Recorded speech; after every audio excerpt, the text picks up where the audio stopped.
ಓಂ ಶ್ರೀ ಗುರು ಬಸವಲಿಂಗಾಯ ನಮಃ. ಸರ್ವರಿಗೂ ಭಕ್ತಿಯ ಶರಣಾರ್ಥಿಗಳು. ತರಂಗಿಣಿ ವೀರವಿರಾಗಿಣಿ ಅಕ್ಕ ಮಹಾದೇವಿ ತಾಯಿಯವರ ಜೀವನ ಚರಿತ್ರೆಯನ್ನು ಆಧರಿಸಿದ ಕಾದಂಬರಿ. ಈ ಕಾದಂಬರಿಯ ರಚನಾಕಾರರು ಜಗದ್ಗುರು ಮಾತೆ ಮಹಾದೇವಿ ತಾಯಿಯವರು. ಭಾಗ 3 ಗಮನ. ಇದರಲ್ಲಿ ಅಧ್ಯಾಯ 23 ಕೌಶಿಕನ ಕಾಕದೃಷ್ಟಿ. ಇದೇ ಅಧ್ಯಾಯದ 3ನೇ ಭಾಗ, ಅಂದರೆ ಮುಂದುವರಿದ ಭಾಗವನ್ನು, ಕೊನೆಯ ಭಾಗವನ್ನು ಇವತ್ತಿನ ವಿಡಿಯೋದಲ್ಲಿ ನೋಡೋಣ. ಹಿಂದಿನ ಭಾಗದಲ್ಲಿ ನೋಡಿದ್ರಿ, ಕೌಶಿಕನ ಮಹಾರಾಜನ ದೃಷ್ಟಿ ಮಹಾದೇವಿ ಮೇಲೆ ಬಿದ್ದಿತ್ತು. ಆ ಒಂದು ಸಂದರ್ಭವನ್ನು ನಾವು ನೋಡಿದ್ದೀವಿ. ಅದರದ್ದೇ ಮುಂದುವರೆದ ಭಾಗ. ಆಲಂಗಿಸುವ ಸಂಜೆಯ ಸುಳಿಗಾಳಿಯಿಂದಾಗಿ ತಾಯಿಯ ಮಾತು ಕೇಳದ ಉದ್ದಟ ಮಗುವಿನಂತೆ ಮುಸುಕಿನ ಹೊರಗೆ ಹಾಕುತ್ತಲಿದ್ದ ಮುಂಗುರುಳುಗಳನ್ನು ಹಿಂದಕ್ಕೆ ಸರಿಸಿಕೊಂಡಳು. ಮತ್ತೆ ನೋಡಿದಾಗಲೂ ಕೌಶಿಕನ ನೇರ ನೋಟ ಅಷ್ಟೇ ಸ್ಥಿರವಾಗಿದ್ದಿತ್ತು. ಮಹಾದೇವಿಯ ದೃಷ್ಟಿ ಅವನನ್ನು ಸಂಧಿಸಿದಾಗ ಅವನಿಗೆ ಮೈಯಲ್ಲೆಲ್ಲ ಮಿಂಚು ಸಂಚಲವಾದ ಅನುಭವ. ಆದರೆ ಮಹಾದೇವಿ ಮೆರವಣಿಗೆ ಮುಂದೆ ಸಾಗೀತು. ತಾನು ಬಿಗಿ ಹಿಡಿದು ನಿಂತ ಉಸಿರನ್ನು ಸಡಿಲ ಬಿಡಬಹುದು ಎಂದು ಕಾಯುತ್ತಾ ನಿಂತವಳಿಗೆ ರಾಜನ ನೋಟ ಸ್ಥಿರವಾಗಿ ಬೇರೂರಿದಾಗ ಭಯವೆನ್ನಿಸಿತು. ಮತ್ತೆ ತಲೆ ಎತ್ತಿ ನೋಡಿದಳು. ಮಾಂಸದ ತುಣುಕನ್ನು ದೃಷ್ಟಿಸುತ್ತಾ ಸುತ್ತಮುತ್ತಲೂ ಸುಳಿಯುವ ಹದ್ದಿನಂತೆ ಕೌಶಿಕನ ಕಣ್ಣುಗಳು ಇನ್ನೂ ತನ್ನ ಮೇಲೆ ಹರಿದಾಡುವುದನ್ನು ಕಂಡಾಗ ವಿಪರೀತ ಮಾನಸಿಕ ಹಿಂಸೆಯಾಯಿತು. ಸರಕ್ಕನೆ ಹಿಂದೆ ತಿರುಗಿ ತನ್ನ ಮನೆಯೊಳಕ್ಕೆ ನಡೆದಳು. ಅಮೃತ ಶಿಲಾ ಪ್ರತಿಮೆಯಂತೆ ಮಾಟವಾದ ಅವಳ ಶರೀರ ವಿನ್ಯಾಸವನ್ನು, ತೆಳು ನಡುವನ್ನು, ಗಂಭೀರ ನಡಿಗೆಯನ್ನು, ಸೀರೆಯ ಸೆರಗನ್ನು ದಾಟಿ ಮೊಳಕಾಲಿನವರೆಗೆ ತೂಗಿ ಬಿದ್ದು ಒಳಗೆ ಹೋಗುವಾಗ ಕೌಶಿಕನ ಕಣ್ಣಿನೊಡನೆ ಮನಸ್ಸನ್ನು ಸೆಳೆದ ಕಪ್ಪು ಜಡೆಯನ್ನು ನೆನಪಿನ ತೆರೆಯ ಮೇಲೆ ತಂದುಕೊಂಡು ಅವನು ಮತ್ತೆ ಮತ್ತೆ ನೋಡಿದ.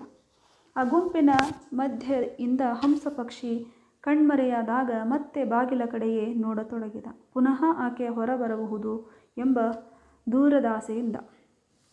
ರಾಜ್ಯೋತ್ಸವವು ಭಿತ್ತಿಯ ಮೇಲೆ ಮೂಡಿಸಿದ ಚಿತ್ತಾರದಂತೆ ಸ್ತಬ್ಧವಾಗಿ ನಿಂತಿದ್ದಿತು. ಕೆಳಗಿನಿಂದ ಪುಷ್ಪಮಾಲೆಯನ್ನು ತೆಗೆದುಕೊಂಡ ಆನೆಯು ತನ್ನ ಸೊಂಡಿಲಿನಲ್ಲಿ ಹಾಗೆಯೇ ಎತ್ತಿ ಹಿಡಿದಿತ್ತು.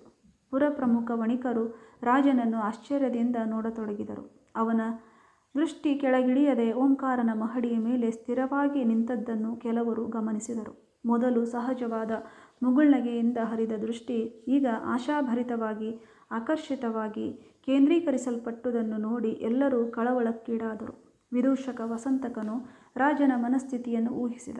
ರಾಜಗಾಂಭೀರ್ಯವನ್ನು ಬದಿಗಿಟ್ಟು ಅರಸನು ತೋರಿದ ವರ್ತನೆಯನ್ನು ಕಂಡು ಪುರಪ್ರಮುಖರು ಅವನ ಯೋಗ್ಯತೆಯನ್ನು ಅಳೆಯುವರೇನೋ ಎಂದು ವಿಹ್ವಲನಾದ. ಪ್ರಭು, ಪ್ರಜೆಗಳು ದರ್ಶನಾಸಕ್ತರಾಗಿದ್ದಾರೆ. ಮೆಲ್ಲನೆ ರಾಜನ ಕಿವಿಯಲ್ಲಿ ಪಿಸುಗುಟ್ಟಿದ.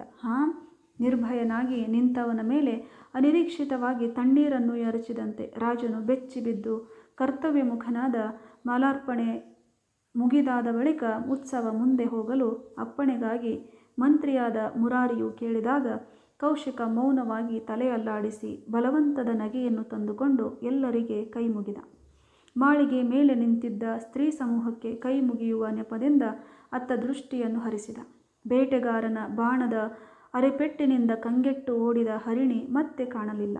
ನಿರಾಶೆಯ ನೆರಳು ಮುಖದ ಮೇಲೆ ಹಾಯಿತು.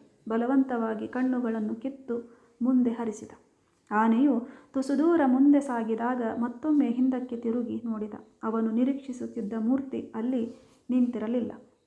ವಸಂತಕ, ತಲೆನೋವು ಆರಂಭವಾಗಿದೆ. ನೇರವಾಗಿ ಅರಮನೆಗೆ ಹೋಗೋಣವೇ? ಮೆಲ್ಲನೆ ವಿದೂಷಕನನ್ನು ಕೇಳಿದ. ಪ್ರಭು, ಪ್ರಜೆಗಳ ಆನಂದಕ್ಕಾಗಿ ವೈಯಕ್ತಿಕ ಕಷ್ಟವನ್ನು ಕಡೆಗಣಿಸಬೇಕಾಗುವುದು. ನಿಮಗಾಗಿ ಅವರು ಸಕಲ ಸಿದ್ಧತೆ ಮಾಡಿರುವರು. ಅವರ ಆಸೆಯ ಬೆಂಕಿಗೆ ತಣ್ಣೀರೆರಿಸಬಾರದಲ್ಲವೇ? ವಿದೂಷಕ ಕೇಳಿದನು. ಹಾಗಾದರೆ ಬೇಗನೆ ಹೋಗಲು ಅಪ್ಪಣೆ ಮಾಡು. ಆನೆ ತ್ವರಿತಗತಿಯಲ್ಲಿ ಸಾಗಿತು. ಕೌಶಿಕನು ಯಾಂತ್ರಿಕವಾಗಿ ಫಲಪುಷ್ಪಗಳನ್ನು ಸ್ವೀಕರಿಸತೊಡಗಿದ. ಕೆಲವು ಸಾರಿ ಚಿಂತಿಸುತ್ತಾ ಮೈಮರೆತು ಎದುರಿಗೆ ಸೊಂಡಿಲೆತ್ತು ನಿಂತ ಆನೆಯಿಂದ ಪುಷ್ಪಮಾಲೆಯನ್ನು ಎಸೆದುಕೊಳ್ಳುವುದನ್ನೇ ಮರೆಯುತ್ತಿದ್ದ. ಕಣ್ಣೆದುರಿಗೆ ಕಾಣುವ ಅಸಂಖ್ಯಾತ ಹೆಂಗಸರಲ್ಲಿ ತಾನು ಕಂಡ ತರುಣಿಯ ರೂಪವನ್ನು ಅರಸಲು ಪ್ರಯತ್ನಿಸಿ ನಿರಾಶನಾಗುತ್ತಿದ್ದ. ಚಂದ್ರೋದಯವನ್ನು ಕಂಡ ಸಮುದ್ರದಂತೆ ಅಬ್ಬರಿಸಿ ಮೊರೆಯುವ ಮನದ ಸಂಕಲ್ಪ ವಿಕಲ್ಪದ ತೆರೆಗಳನ್ನು ನಿಯಂತ್ರಿಸಲಾರದೆ ಹತಾಶನಾದ. ವಸಂತಕ, ಉತ್ಸವ ಸಾಕು. ಸರಳವಾಗಿ ನೇರವಾಗಿ ಅರಮನೆಯನ್ನು ಮುಟ್ಟೋಣ. ಬೆಳಗಿನ ಅಶ್ವಾರೋಹಣದಿಂದ ದಣಿವು ಎನಿಸುತ್ತಿದೆ. ನನಗೆ ವಿಶ್ರಾಂತಿ ಬೇಕಾಗಿದೆ. ಆಯಿತು ಪ್ರಭು, ಇನ್ನು ಕೆಲವೇ ಕ್ಷಣಗಳ ಪಥ. ಹೇಗೋ ಸಂತೈಸುತ್ತಾ ಮಹಾರಾಜನ ಮಾನವನ್ನುಳಿಸುವ ಸಂಕಲ್ಪದಿಂದ ಕ್ರಮಿಸಬೇಕಾದ ಪಥವನ್ನು ಪೂರೈಸಿದ ವಸಂತಕ. ತ್ವರೆಯಿಂದ ಅಂಬಾರಿಯನ್ನು ಇಳಿದು ಹೆಬ್ಬಾಗಿಲಿಗೆ ಬಂದು ನಿಂತ ರಾಜನಿಗೆ ಆರತಿ ಬೆಳಗಲು ಬಂದ ಮಹಾರಾಣಿ ಯಶೋಮತಿ ಮುಗುಳ್ನಕ್ಕಳು. ಕೌಶಿಕನು ಆಕೆಯಲ್ಲಿ ತಾನು ಕಂಡ ತರುಣಿಯ ರೂಪವನ್ನು ಕಾಣಬಯಸಿ ಅಳೆದು ನೋಡಿದ. ಇದು ನಕ್ಷತ್ರ, ಅದು ಚಂದ್ರಮ. ಇದು ಸೌಂದರ್ಯ ಸರಸಿ, ಅದು ಸೌಂದರ್ಯ ವಾರಿಧಿ. ಇದು ಕಾಕಡ ಹೂವು, ಅದು ಮಲ್ಲಿಗೆ. ಈಕೆಯಲ್ಲಿ ಆಕೆಯಲ್ಲಿ. ಯಶೋಮತಿಯ ಮುಗುಳ್ನಗೆಯನ್ನು ಯಾಂತ್ರಿಕವಾಗಿ ಸ್ವೀಕರಿಸಿ ಕೌಶಿಕನು ತನ್ನ ಏಕಾಂತದ ಭವನಕ್ಕೆ ಹೊರಟು ಹೋದ. ಮೆರವಣಿಗೆ ಮುಂದೆ ಸರಿದಾಗ ಪುರಪ್ರಮುಖ ಶ್ರೇಷ್ಠಿಗಳು ಸಮಾಧಾನದ ಉಸಿರೆಳೆದರು. ಆ ಹಿರಿಯರೆಲ್ಲರ ಮನಸ್ಸು ವಿವಿಧ ಭಾವನೆಗಳ ಕ್ಷೇತ್ರವಾಗಿತ್ತು. ಓಂಕಾರನ ಹೃದಯವಾದರೂ ಪ್ರಕ್ಷುಬ್ಧ ಸಾಗರದಂತೆ ಹೊಯ್ದಾಡತೊಡಗಿತ್ತು. ಅರಸರು ಓಂಕಾರ ಶೆಟ್ಟರ ಮಗಳನ್ನು ಎವೆಯಿಕ್ಕದೇ ನೋಡಿದರು ಎಂಬ ಪಿಸುಮಾತುಗಳು ಗಾಳಿಯಲ್ಲಿ ತೇಲಿ ಬರುತ್ತಿದ್ದವು. ಕೆಳಗೆ ನಿಂತು ಅರಸನನ್ನು ಸತ್ಕರಿಸುವ ಭರದಲ್ಲಿ ಬಿಸಿಲ ಮಾಳಿಗೆಯ ಮೇಲೆ ಜರುಗಿದ ಯಾವ ದೃಶ್ಯವೂ ದಂಪತಿಗಳಿಗೆ ಕಾಣಬಂದಿರಲಿಲ್ಲ. ಓಹೋ, ಅರಸರನ್ನು ಅಳಿಯಂದಿರನ್ನಾಗಿ ಮಾಡಿಕೊಳ್ಳುವ ದೂರಾಲೋಚನೆಯಿಂದಲೇ ಉತ್ಸವವನ್ನು ಮನೆ ಮುಂದೆ ನಿಲ್ಲಿಸಿಕೊಂಡಿರಬೇಕು ಎಂಬ ಕುಹಕದ ನುಡಿಯೂ ಬರದೇ ಇರಲಿಲ್ಲ. ಓಂಕಾರನ ಮನಸ್ಸು ಹಿಂಡಿ ಹಿಪ್ಪೆಯಾದಂತಾಗಿತ್ತು. ತನ್ನ ಹೊಯ್ದಾಟಗಳನ್ನು ಮನದಲ್ಲಿ ಸಂಯಮಪೂರ್ವಕವಾಗಿ ಅಡಗಿಸಿಕೊಂಡು ಫಲಸಮೇತವಾಗಿ ಸಹವರ್ತಕರನ್ನು ಬೀಳ್ಕೊಟ್ಟನು. ಮಹಾದೇವಿಯ ಗೆಳತಿಯರು ಮೆರವಣಿಗೆ ಮುಂದೆ ಸಾಗಿದ ಬಳಿಕ ಒಳಗೆ ಬಂದರು. ಮಹಾದೇವಿ ಮನದ ನೋವನ್ನು ಹೊಯ್ದಾಟವನ್ನು ನುಂಗಿಕೊಂಡು ಚಾಪೆಯ ಮೇಲೆ ಆಸೀನಳಾಗಿ ವಚನಗಳನ್ನು ಓದಲು ಆರಂಭಿಸಿದ್ದಳು.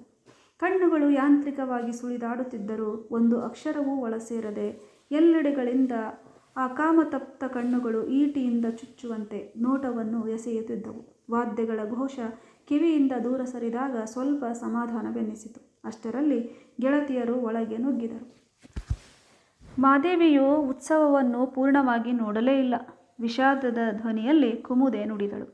ಉತ್ಸವದ ಜೀವಾಳವಾದ ರಾಜರ ನೋಟವೇ ಈಕೆಯ ಮೇಲೆ ಬಿದ್ದಾಗ ಇನ್ನೇನನ್ನು ನೋಡುವುದು ಉಳಿದೀತವ್ವ? ನಮ್ಮಂಥವರೊಡನೆ ಮಾತನಾಡೋದೇ ಕಷ್ಟವಾಗಬಹುದು, ಶಾರದೆ ಹೇಳಿದಳು. ಮಹಾದೇವಿ ತಲೆ ಎತ್ತಿ ನೇರವಾದ ತೀಕ್ಷ್ಣ ದೃಷ್ಟಿಯಿಂದ ಶಾರದೆಯನ್ನು ದಿಟ್ಟಿಸಿದಳು. ಬಾಲ್ಯ ವಿಧವೆಯಾದ ಆಕೆ ಇನ್ನೂ ಚಪಲತೆಯ ಸೆಳವಿನಲ್ಲೇ ಇದ್ದಳು. ತಾನಾಗಿ ಒದಗಿ ಬಂದ ಪತಿವಿಯೋಗದ ಪರಿಸ್ಥಿತಿಯ ಒತ್ತಡಕ್ಕೆ ಸಿಕ್ಕಿಯಾದರೂ ಆಕೆಗೆ ವೈರಾಗ್ಯ, ಕಡೆಗೆ ಗಾಂಭೀರ್ಯವಾದರೂ ಬರಬೇಕಾಗಿದ್ದಿತು. ಮಹಾದೇವಿ ಕಟುವಾಗಿ ಹೇಳಿದಳು. ಎಂತಹ ಮಾತು ಶಾರದಾ! ಕೌಶಿಕ ಎಂದರೆ ಗೂಬೆ ಎಂದು ಒಂದು ಅರ್ಥವಿದೆ. ಆ ಗೂಬೆಯ ಕಣ್ಣು ಬಿದ್ದುದಕ್ಕೆ ಆನಂದ ಪಡಬೇಕೆ? ಇಂತಹ ಕ್ಷುಲ್ಲಕ ಮಾತನ್ನು ಆಡಬೇಡ. ಶಾರದೆಯ ಮಾತಿನಿಂದ ಬೆಂದ ಹೃದಯದ ಮೇಲೆ ಕಾಯ್ದ ಕಬ್ಬಿಣದ ಸಳಿಯಿಂದ ಹೊಡೆದಷ್ಟು ನೋವೆನಿಸಿತ್ತು ಮಹಾದೇವಿಗೆ. ಛೇ, ಅರಸರೆಂದರೆ ಪ್ರತ್ಯಕ್ಷ ದೇವರವ್ವ, ರಾಜ ಪ್ರತ್ಯಕ್ಷ ದೇವತಾ ಎಂಬ ಶಾಸ್ತ್ರವಾಣಿ ಇಲ್ಲವೇ? ಹಾಗೆಲ್ಲ ನಾವು ಕೆಟ್ಟ ಮಾತಾಡಬಾರದು ಮಾದೇವಿ, ಕುಮುದ ಹೇಳಿದಳು. ನಿಮ್ಮಂತಹ ಮೂಢಮತಿಗಳಿಗೆ ಇಂತಹವರೇ ದೇವರು. ಆ ಅಯೋಗ್ಯನಿಗೆ ತನ್ನ ಸ್ಥಾನಕ್ಕೆ ತಕ್ಕ ಗಾಂಭೀರ್ಯ ಬೇಡವೇ ಕುಮುದ? ಮಲ್ಲಿಗೆ, ಕಸ್ತೂರಿಗಳ ಗುಣ ಅವುಗಳ ವಾಸನೆಯಿಂದ ತಿಳಿದು ಬರುವಂತೆ ಮನುಷ್ಯನ ಯೋಗ್ಯತೆ ಅವನ ವರ್ತನೆಯಿಂದ ತಿಳಿದು ಬರುವುದು. ಊರ ಹೆಂಗಳೆಯರನ್ನು ಕಾಕದೃಷ್ಟಿಯಿಂದ ನೋಡುವುದು ಯಾವ ಗುಣವಂತಿಕೆ? ಹೆಣ್ಣು, ಹೊನ್ನು, ಮಣ್ಣು ಮೂರರ ರಕ್ಷಣೆಯೇ ರಾಜನ ಕರ್ತವ್ಯ.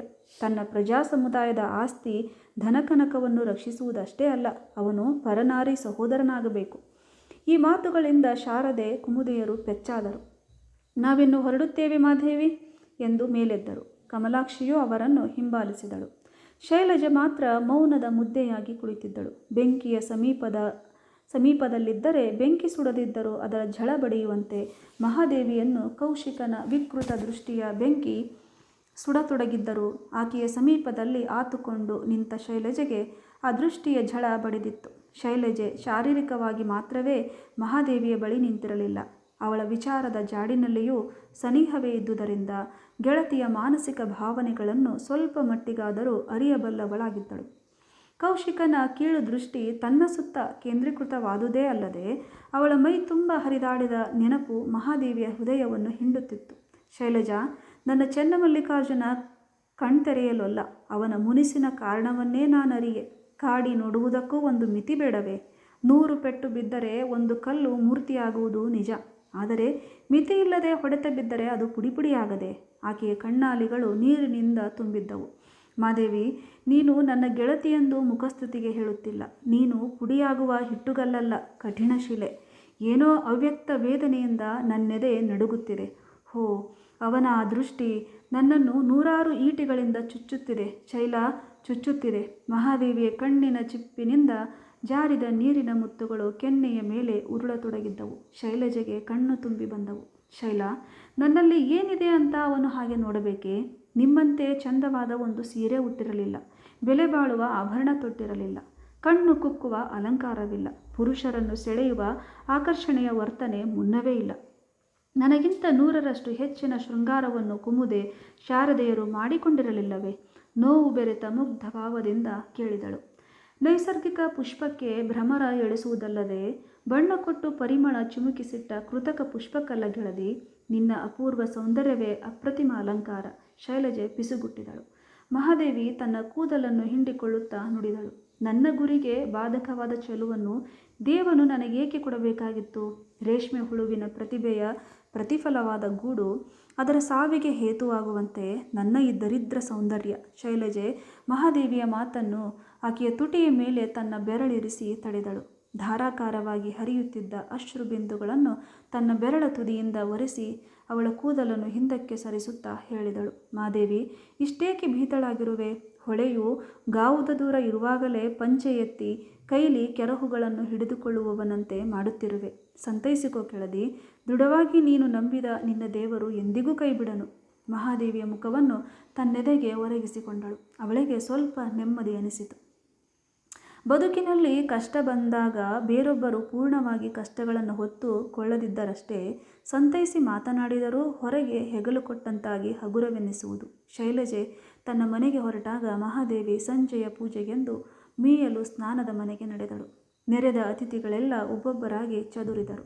ಮೋಡ ಮುಸುಕಿದ ಮಳೆಗಾಲದ ದಿವಸಗಳಲ್ಲಿ ಒಂದು ಬಗೆಯ ಮಂಕು ಜಗತ್ತನ್ನು ಮುಸುಕಿದಂತೆ ಮನೆಯನ್ನು ಗಂಭೀರ ಮೌನ ಆವರಿಸಿತ್ತು. ಯಾರೊಡನೆ ಯಾರಿಗೆ ಮಾತನಾಡಲು ಧೈರ್ಯವಿರಲಿಲ್ಲ. ಆದರೆ ಮನಸ್ಸುಗಳು ವಿಲಿ ಒದ್ದಾಡುತ್ತಿದ್ದವು. ಜೇಡಿನ ಬಲೆಯಲ್ಲಿ ಕಾಲುಗಳು ಸಿಕ್ಕಿ ಹಾಕಿಕೊಂಡ ಕ್ರಿಮಿಗಳಂತೆ ಕಲ್ಪನೆಯ ಬಲೆಯಲ್ಲಿ ಸಿಕ್ಕು ನಿಸ್ಸಹಾಯಕರಾಗಿದ್ದರು. ಮೌನವಾಗಿಯೇ ಊಟ ಮುಗಿಯಿತು. ದೀಪಗಳು ನಂದಿದವು. ಓಂಕಾರ ಲಿಂಗಮ್ಮರು ತಮ್ಮಲ್ಲಿಗೆ ಆಲೋಚಿಸುತ್ತಿದ್ದರು. ಅವಳಾಗಲೇ ಮಲಗಿದಳೇನೋ ಎಂದುಕೊಂಡ ಓಂಕಾರ. ಅವರಾಗಲೇ ನಿದ್ರಾವಶರಾಗಿರಬೇಕು ಎಂದುಕೊಂಡಳು ಲಿಂಗಮ್ಮ. ಆದರೆ ದೀರ್ಘವಾದ ನಿಟ್ಟುಸಿರು ಓಂಕಾರನಿಂದ ಹೊಮ್ಮಿದಾಗ ಲಿಂಗಮ್ಮ ಮಗ್ಗುಲಿಗೆ ಹೊರಳಿ ಕೈ ಬಳೆಗಳು ಜಣಿಸಿದಾಗ ಪರಸ್ಪರ ಎಚ್ಚರವಾಗಿರುವುದನ್ನು ಅರಿತರು.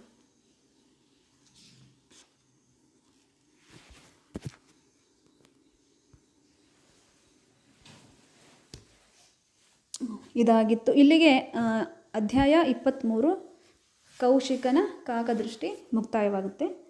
ಮುಂದಿನ ಅಧ್ಯಾಯವನ್ನು ನಾಳಿನ ದಿನ ನೋಡೋಣ. ಎಲ್ಲರಿಗೂ ಶರಣು ಶರಣಾರ್ಥಿ.